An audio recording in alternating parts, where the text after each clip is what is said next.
Welcome everybody to Dalar Swilik Tactics. In this video we're going to be going over an essential eternal evolution deep dive into none other than Pandemonium, the savior of the tanks, the herald of the tank meta, the bringer of death, the pillager of villages, this guy right here that you see to the right of my head. Anyways, so he's been out in the game for roughly maybe 15 hours. It took everything I had. My resources are tapped. Didn't spend to get them. Just had the limited tickets, had the gene hybrids sitting on hand, got him to Immortal 0. And in this video, we're going to go over the best way to gear him, his kit, and then we're going to discuss what game modes he is going to be relevant in. All right, so this is pre-recorded footage since my main account is on my phone. So let's go to that footage right now. So there he is, all nice and gold colored. We're gonna go through this guy's kit first before we discuss the gear. But let's just appreciate this cinematic. Like, these cutscenes are pretty damn cool. I gotta give the developers credit for that. So we're gonna do his gear first before we talk about, or his kit first before we talk about his gear. His ultimate.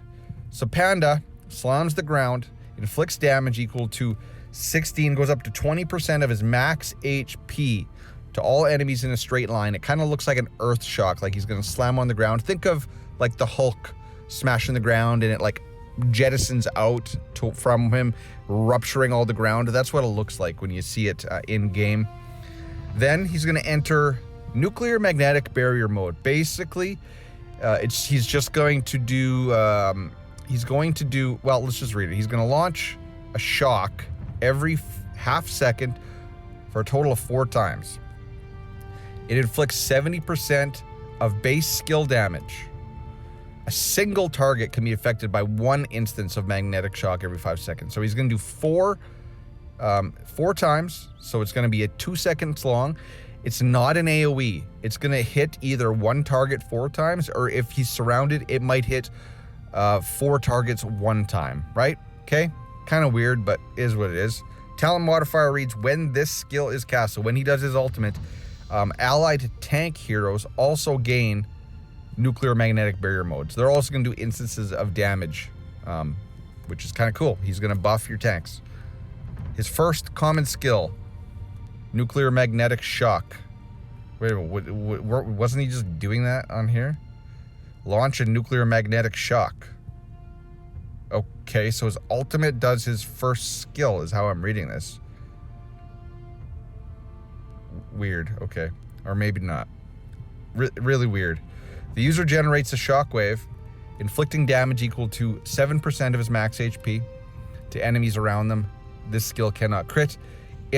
And the talent modifier reads, if the hit target is displaced, their current skill is interrupted. So what you're going to see this in the footage. What this means is, say Leo's doing his spin. That's a disruption. His disruption ability, it will just stop his spin, right?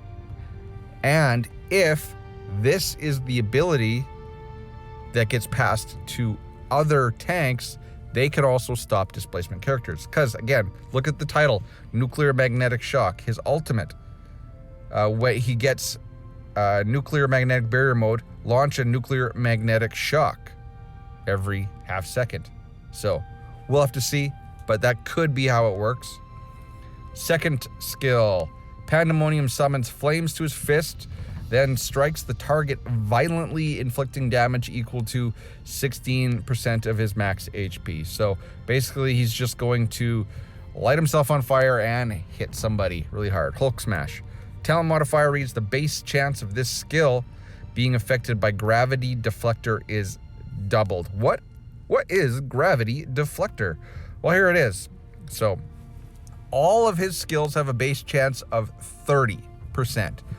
Affected by accuracy to knock down the target. So this meaning the base chance is 60, right? 60, but also keep in mind at level 3 without a commander, the base chance is 40. So for this ability, it's basically a 100, well, 40, it's an 80% chance before accuracy, so it's basically 100% chance to it's going to inflict what the passive is with Gravity Deflector. So we're going to talk about that, and that's basically, it's his knockdown. So this skill, Searing Fist, is 100% chance, if you have enough accuracy, even if you don't have any accuracy, to knock down the target. And his passive, Gravity Deflector, all of his skills have a base chance of 30, and that goes up with the level break, so 40, see 40, has a base chance of 40% affected by accuracy to knock down the target. Keep in mind, they've let us know that accuracy, 200 accuracy, will double a hero's base chance on his abilities. It's different for every hero. Some heroes have a 40% base chance, some have a 7%. This guy's got 40%, right? And we can go to his stats and show you guys right now. So look at accuracy. The trigger chance of skills, right, is increased by accuracy. The chance is increased by the base value for every 200 accuracy. So they actually changed this wording. It used to read the base chance is doubled for every 200% or 200 accuracy. So they have tweaked this without letting us know, unless it was in the bug fixes. So the chance is increased by a base value for every 200. So if the base chance is 40 at 200 accuracy, it is now a base chance of 80, right? So 80. Talent modifier. When an enemy is knocked down, Pandemonium gains melee resistance for 5 seconds. You'll see it on the footage. It's like a little shield, and his health box is kind of highlighted. So what does that do? It reduces all received melee damage by a percentage equal to damage reduction up to 70%. So it's not really clear. Reduces melee damage by a percentage equal to her. Oh yeah, it's clear. So say my damage reduction is what? It is 75%, right? So it's gonna increase my damage reduction another 70%, because 70% is the cap. So I'm basically 100 and what is that? 70 plus 75. So I'm basically 145% damage reduction when an enemy is knocked down. So that doesn't mean he doesn't take any damage, because damage reduction kind of has a diminishing return effect once it hits around 80%. So yeah, he's going to take a lot less damage, but he is still going to take a little bit of damage. But keep in mind that Gravity Deflector is applied on all skills. It's all his skills. So all of his skills have, for me, around a 80% chance to knock down, and every time one of those skills knocks someone down, it triggers my melee resistance for 5 seconds. So pretty much this guy's going to be in a pretty standard state, or a pretty constant state of melee resistance. So that is something really good. So I always complained that tanks needed their defense to be reworked, and I know Zeta also gets melee resistance. So that, if that's the way that they're going to buff tanks, cool, so be it. I'll take it. So that's his kit. Everything's based around HP, accuracy, and damage reduction. All right? So, and keep in mind that to get decent accuracy, you want that passive to be going off all the time. So you are going to want to shoot for 200 total accuracy on this tank. What is mine sitting at? Mine is sitting at over 200. All right, so there we go. So I'm good. I'm set. Now, that being said, now that you know all that, we're going to discuss his gear. But before we look at his gear, I have to shout out Oracle. He's a member of my guild. I had originally geared this guy one way. I had put him in all vigorous sets, HP head, HP hands, damage reduction boots. If you do that, you're not doing the math like I did not do the math. So if you know Oracle, buy him a coffee, line a blow, whatever. Help him out, because he is the wizard and he showed me the proper way to gear this tank, which is how you would not imagine doing. And actually, sorry, I had an accuracy headpiece to get that 100% accuracy. So you actually want to go full Hawkeye. Why do you want to go full Hawkeye? Because if you were to go all vigorous with a 100 accuracy headpiece, you're actually missing out on a possible 5% HP, because 3 vigorous sets equals an additional 45% health, right? But you would have to run an accuracy head to get your needed accuracy. So if you can forego that 45% health from the bonus on the sets, you can get, you can actually run an HP headpiece, so HP hands, HP headpiece, and you can get 50% health, which is 5% health more than running vigorous sets. Plus, if you do run an accuracy headpiece on a vigorous set, you're going to get 100 accuracy. But if you run 3 Hawkeye sets, you get 120 accuracy. So running 3 Hawkeye sets will get you, just by running these sets, more accuracy without doing anything, more HP without doing anything. Okay, so kudos again to Oracle. So hands HP, what you want to look for on your hands and your head is accuracy substats and damage reduction substats. See, this piece is excellent for him. Damage reduction +1, accuracy +2, extra defense, extra HP. Headpiece, I got damage reduction, I got defense. Crit damage reduction works for PvP attack. Cool, okay, cool, good piece. HP primary. On your boots, this is where you want your 40% damage reduction primary. And again, you want to look for accuracy, HP substats. As you see this one right here, HP, accuracy +2. And then your top pieces, you're basically going to look for accuracy, damage reduction, and HP percent substats. So this one, not good. I'll find another one. HP damage reduction, attack, HP, accuracy, defense, right? Defense will work too, because he's a tank, but he doesn't need defense in his kit. And that is how you gear your Pandemonium.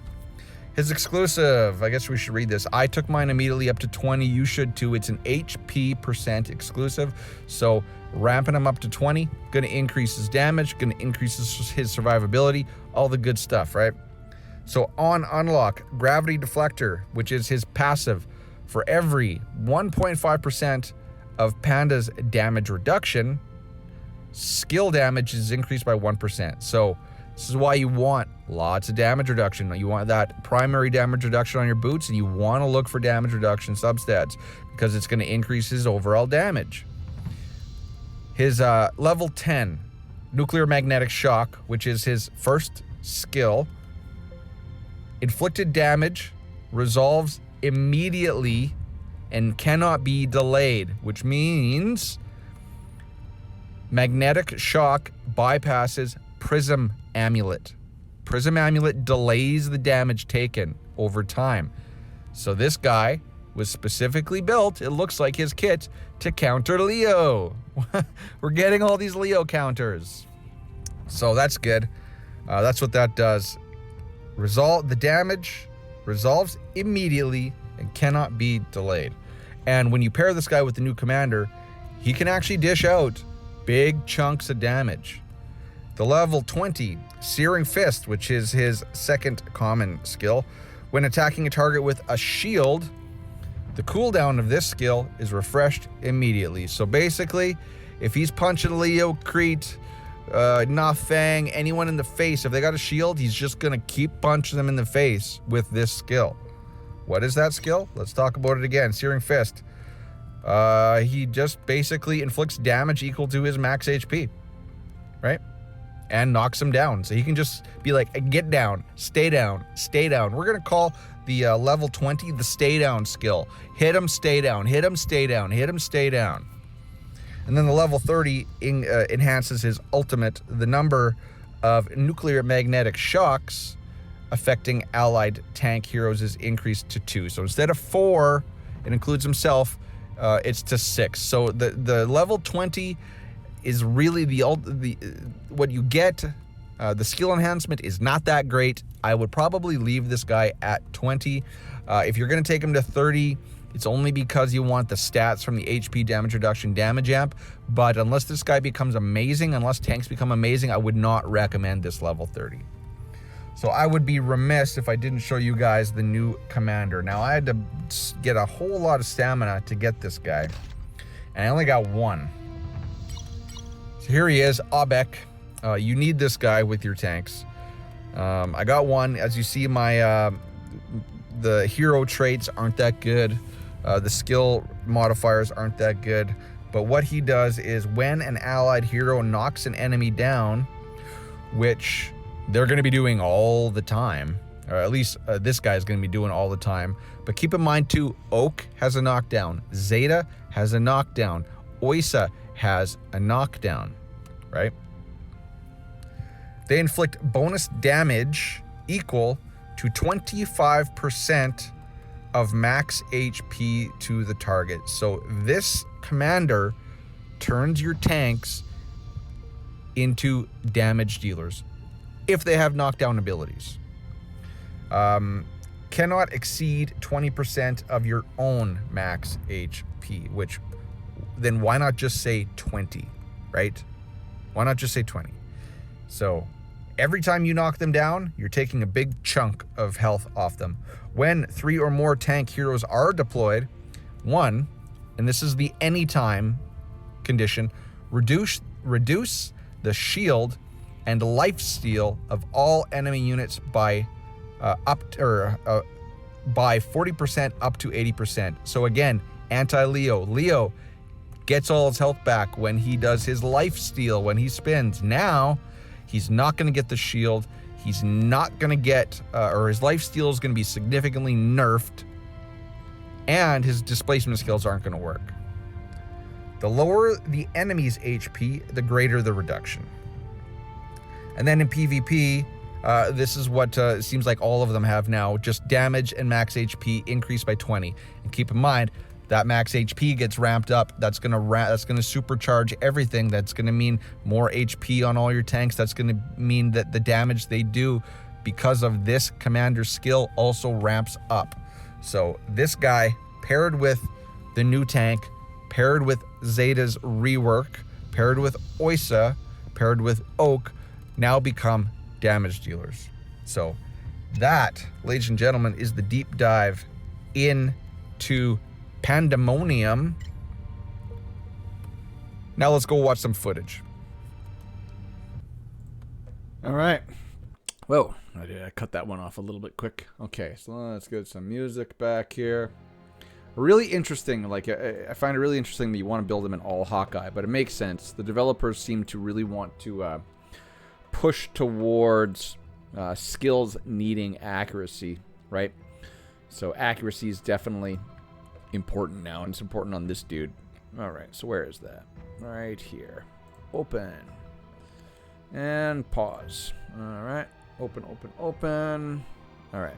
So let's leave my mic on. Let's go over to the other monitor. Let's turn my head on. So, if you guys didn't know, a lot of people don't know, you can fight for free against people in your friends list. So I did a bunch of testing of this guy in PvP. And I think that this is going to be his primary use, because you saw when we went through his kit that this guy has so much anti-Vanguard, anti-Leo, anti-Assassin synergy. So this right up here is your typical or atypical Summit Arena team. Now, they may have 2 healers. They may have Luke back there to try to kill summoners. They might have an assassin. Now, this is my team. Keep in mind, this is the Pandemonium that you saw. This is the commander that you saw. My Oisa is level 80 hyper evolved. She is a monster. She's my baby. I am running Nord because typically in Summon Arena, you're probably going to run your Summoner team, your Vanguard team, and then I did have like kind of an energy, I have like a mixed team. I think I had Rez paired with Nord. I like this team. Ideally, you would want Panda, Zeta, and then pick your best one between Oak and Oysa, since they both have knockbacks or knockdowns.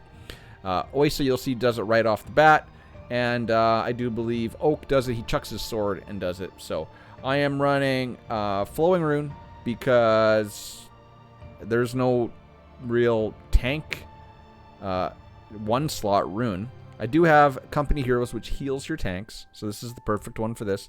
And then I have Coronate, because I have Serena in there for more healing. Now, remember, if we see the damage meter up here, let's just run through this. So I do have it. I do believe I put it in 1 speed. And keep in mind, this is a good team. Like, everyone's 240. I'm not sure who's hyper-evolved on this guy's team. So there you go. You see, Oysa just... I gotta put that back. I gotta highlight this. Okay, so watch when Leo meets Oysa. Oysa's gonna knock him back, and watch how much health gets knocked off of Leo. Because it's good. Boom. She just did what? 20% of his health? Just gone. And remember that running this commander, these characters don't get lifesteal, right? So, or they don't get lifesteal when they're displacing or something. No, I think it's actually just lifesteal. So look at Leo hasn't done anything. He hasn't done squat. Leo is sitting here at half health. Crete is sitting here at half health. Maz is at half health. My Oysa is in tank pose, ready to go. My Panda is sitting here. See, you can just barely see this white bar around his health bar. That's an indication that he's in melee resistance mode. All right. And then I think Oak is sitting here ready to throw his sword and knock some people down. So I do like Northion on this team, because where else are you going to put him? And as soon as he gets ramped up and going, since he's behind the tanks, he's just going to suck all these guys in right up front. And these tanks are going to make like a bulwark that all of these characters are going to die from.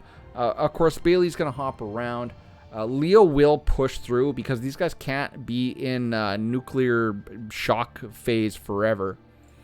You see, boom, everyone's grouped up. Leo's behind, and look at Leo's health. Like he's struggling here. He's really struggling. But my tanks now are focused on the guys up front. But you see there, Leo just spun, and he got no health back. That's usually his move, where he goes up to full health. Nah, not on this team. Not with this commander. And here comes the big old slam. Crete's dead. Leo's dead. They're all dead. They're all dead. The Vanguard team just got smashed, and they couldn't even kill my Oysa. What have they done to our boy Leo? So we'll do that again. Not a lot of most of the people on my friends list run the Leo Summoner team. Not a lot of people run just straight Vanguards anymore. So again, boom. You know, Leo's on his butt. 20% health down. Everybody's dying. Maz is like, wow, what's going on? What's going on? And here comes Nord. Whack. You see, Leo did push to the back line, but he's got no health. And here's an ideal time. I want to show you guys the damage meter. You see, this commander, whenever I can't remember the clause, but the extra damage that they do, and I think their damage ramps up based on health lost. It comes up as the commander's damage, right? So this commander's damage is coming from all my tanks. It just shows up under him as an indicator. So look at, like, if my Nord is doing 5.5, the commander's doing the damage. It's really these two are the damage dealers. The tanks are there just to facilitate all of the Vanguards dying. So boom, and I love Oysa's stun. It's just so clutch. So Leo's gonna spin again. He's not gonna gain any health back. Look at him. He's just sitting there. He's gonna kill Serena, but he's effectively neutered by this team. And then boom, you see how his shield just went disappear, dead. So he's squaring off with Panda, a tank. So we got Leo, King of the Jungle, the character that was considered the best character in the game, still really fantastic, squaring up with Pandemonium here on day one, and Panda's just gonna punch him in the face, the knockdown stay down move, because he's got a shield. He's going to punch him till that shield is gone and then kill him. Watch. Boom, boom, dead. Now, of course, his buddy Northeon was coming in from behind. He had a lot of damage. But this team is a little bit of a thing of beauty, and I'm definitely going to run it in Summon Arena to kill Vanguards because I was using my Summoner team. And if I can use my Summoner team to kill whatever the hell else I want, then these tanks have done their job. If I can use tanks to kill Leo, sign me up. Absolutely, sign me up. So let's see it again. I think this is the last one. Again, I want you guys to watch when Leo runs into Oysa. Her first skill is going to knock him down. And I think it's on knockdowns. On knockdowns, I can't. The kit's so new. But this tank facilitates your other tanks doing damage. So you'll see her just do a big chunk of damage to Leo. Bang! Like what? That's 20%. He's down. Yeah, it's nuts. It's nuts. Bailey's back there whacking on Nord, but now Nord's in the air. Now he's full health because he's Nord. Leo's up here. First death has been triggered, and now he's going into his spin. And again, watch him gain no health back from this spin. Nothing. Nothing. And then Panda here, whack. And here comes Nord again, whack. They're all dead. Ladies and gentlemen, we got ourselves a real tank. We got ourselves a tank team. But what did it take? It took them tweaking tanks. It took them building Panda's kit to facilitate other tanks. And really, a lot of it is coming from this tank commander. I don't know if I can even look on it at this account because I don't have one on this account. Let's see if we can see. Can I just click on them? All right, let's go. Let's see. I don't know if I can see it. If we do this, no, I can't. All right, so can't quite remember what his kit does, but his kit turns tanks into killers. I know that. So, ladies and gentlemen, we are 27 minutes in. I hope you enjoyed this Eternal Evolution deep dive into Pandemonium. Pandemonium? Pandemonia? Pandemonium? Pandemonium. The herald of the tank meta. At least a good tank PvP team. And I actually should tell you guys that they did add a boss in Twilight that is a tank bond. Now, that tank battle was specifically designed for Pandemonium because those bosses or those enemies take massive damage after they've been knocked down, which Pandemonium has that in spades. If you watch Ivy Lee's video, you see that he'll do insane damage. And so will Oysa, so will Zeta, so will Oak. So you do need him to make this new mission that's in Twilight Lands easy. But he does, I think, has a good place on PvP team. I tried him in story. He wasn't really... We got better characters for story. Maybe Soul Mine, the Terran one, because you do have to kind of run a tank, right? So I think he would be good here as your frontline tank.